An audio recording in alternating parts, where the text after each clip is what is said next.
Hey guys, so I guess I just wanted to follow up on what I meant with Void a bit. This is a Void game that I played last Sunday for our first RD12 scrims. You notice I'm in the off lane.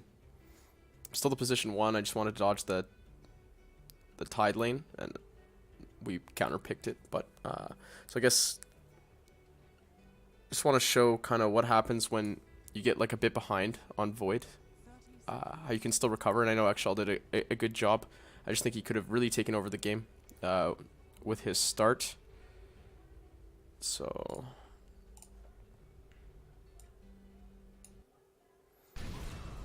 let's see. Actually, I didn't realize the PA was doing this poorly. But 7 minutes in the game, I only have 30 last hits.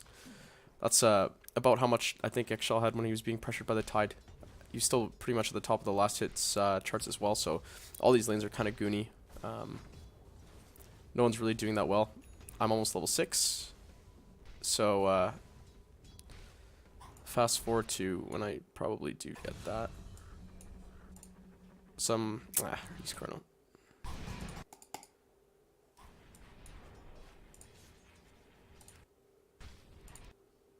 Oh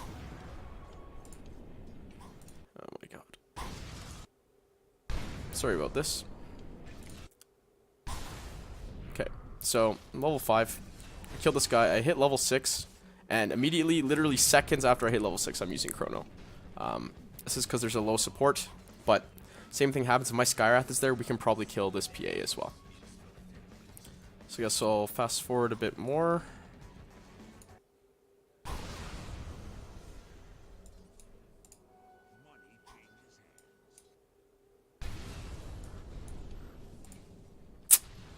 Really bad at this, sorry guys.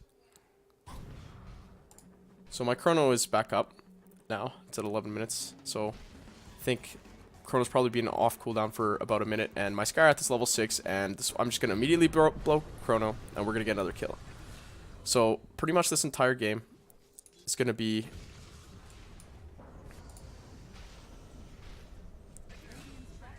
just me blowing chrono off cooldown, just trying to get kills. 13 seconds.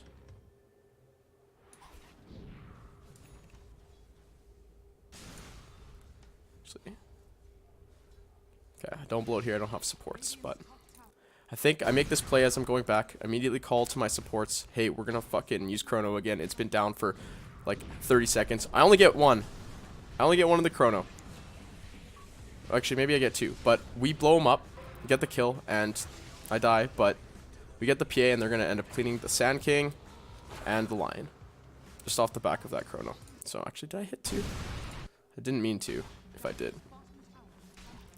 So yeah, just time walk in. Immediately, first thing you do is chrono. You don't want to walk around. You don't want to be hitting people. First thing you want to do is chrono. And we get 3 people out of it. And you can see my build too. I have Mask of Madness now. I really like it as a first time. I think Xshal did a good job with that. I think because he has a CM on his team, you don't need to go for the Battle Fury build. But the mana regen allows you to time walk around and just farm faster. So, sorry, I'm going to fast forward this. I wish there was a 2 minutes fast forward button.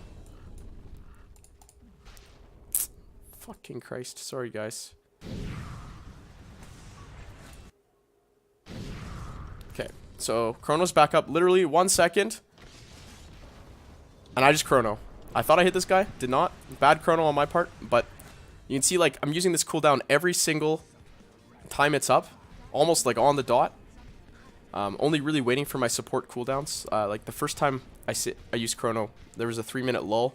So, like, a 1-minute cooldown period where I didn't use it. And that was because I was waiting. Like, my Skywrath was level 5. And he almost hit level 6.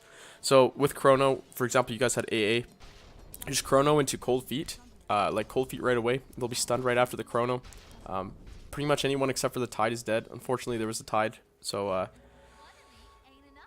it makes it a bit harder. Also, cold feet. Nope. Ice vortex. Increase the magic damage of your bash as well, which is like a lot of your damage at this time.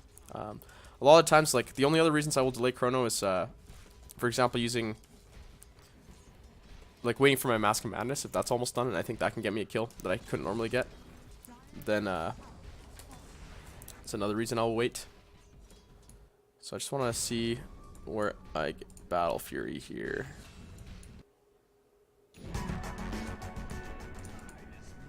Okay, this is an example of like a questionable chrono, but look, my chrono's off cooldown now. This guy walks under a ward. See these deep wards that I was talking about earlier? Oh my god, what's happening?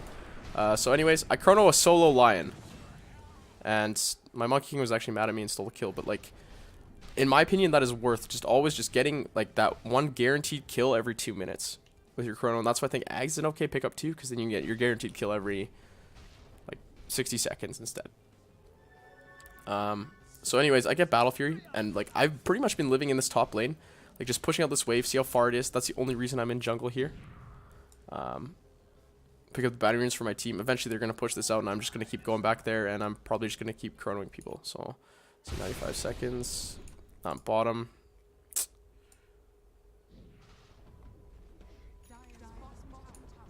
So I've got chrono in 4, literally up right now.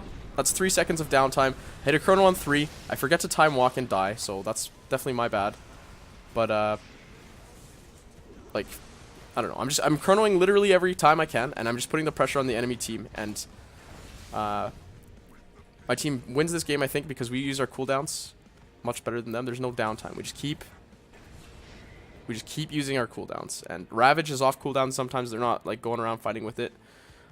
So they get a bit behind, and we just take like fights. Like fight like this is really good. Like a pick off like on the line, it just kind of makes them play more passive for a bit. But a fight like this, that's an instant tower, because we want to fight right by their tower. So and with the farming item on Void, I have a 2-minute downtime where I can't really do anything on Void. Like, it's very hard to fight. I know Xshal was trying to fight a bit too, and that's why I want the Diffusal, because I think he felt pressured to fight more often. But I find it really hard to fight as Void. You're very easily lockdownable. You're not very tanky, especially with the build. Anyways, my chrono is up in 6. I'm already walking to this guy that I know I'm going to chrono. And now my chrono's up. I'm going to get a chrono on 2. Actually, it's a chrono on 5, because I hit 3 of my teammates as well. You don't want to do this, but we get the kills anyways. And like the 2 main cores down, they can't really stop us from doing anything. Actually, we get a couple more kills here too, and I think we just probably going to take this tower off of it.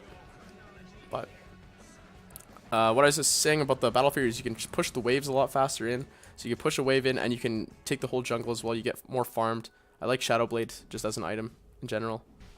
Allows you to like move around and get those. Like, I couldn't get that chrono if I was not Shadowbladed, because I walked past creeps in the middle lane. And then also, if you chrono right out of Shadowblade, there's no cast animation as well.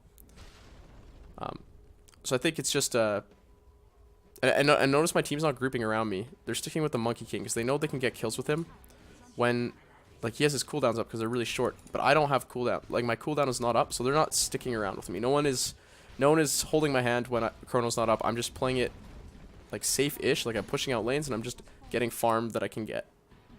I might die here, but we don't need to see that. Yeah, see, this is a mistake. This is exactly what I'm talking about. This almost lost you, or this might have lost you your guys' game too. You guys walk uphill, and chrono is on cooldown, and you're all standing around the Void. So when you're standing around the Void, that means no one is pushing out the lanes. No one's here. No one's here. No one's getting this tower. No one's farming. And that means, because no one's doing anything, the other team can all just be there too. And they're going to want to force a fight because they know chrono's down. So that's what they do here. And if they weren't so far behind, they would have absolutely lost this fight. But so I live. We lose our mid laner, which is not good. Trading 2 people for 1 when we're this far behind is like absolutely awful. I think I talked to my team about this one after it happened. I should have died too. There's no way I should have lived. But I go back. I see the lanes are pushed out. I farm the creeps that are close to the lane so that I can get it back out as soon as I can. So anyways, I guess this moral story is just if you have like cores with big ults that use these big ults to find kills, you want to be using them like right away. And you want to be like, if I'm not strong enough, like before my Mask of Madness, and I'm trying to kill a PA, she has evasion, like find the support. Like, think about in your head what group of heroes you need to kill that certain target, and just do that. So like when you guys are ganking the gyro top in game 1, you were bringing Skynet +1 only, but it was a gyro +1, and that gyro +1 always won those fights. So maybe if you think about it and you're like, okay, to kill this gyro, maybe we need Visage and line. And I'm not sure that was the case because I wasn't really like thinking about it too hard or paying that much attention. But if that was the case, then you were gonna wanna like bring those heroes instead. You wanna always bring enough to finish the job, otherwise it could turn out pretty badly. Oh jeez, someone voted it down. Well, yeah, this game turned into a bit of a stomp, but it's kind of showing like what, even with like a rough early game, you just the run around with your chrono, someone on your team has to be doing well or have spells that don't really rely on gold to do damage. And I honestly think your draft game too is really good. There's a lot of things that worked with the chrono. I think it was just the unfortunate BKB thing where I think if Xshal gets that BKB, presses his BKB button, and then goes in, he doesn't get stun locked. He can hit his chrono when I guess they group up better instead of just going for the 2-man chrono. But if you don't have BKB, just throw it on the Tide Hunter. You can't crack and shell it. Tide Hunter is a very good target. If they don't get that Ravage off, I think you guys win almost every fight in both of the games. So yeah, I'll probably work with Xshal a bit too, just about like some little carry things. I think he's almost there. He's been performing super well all the games, so I guess that's that.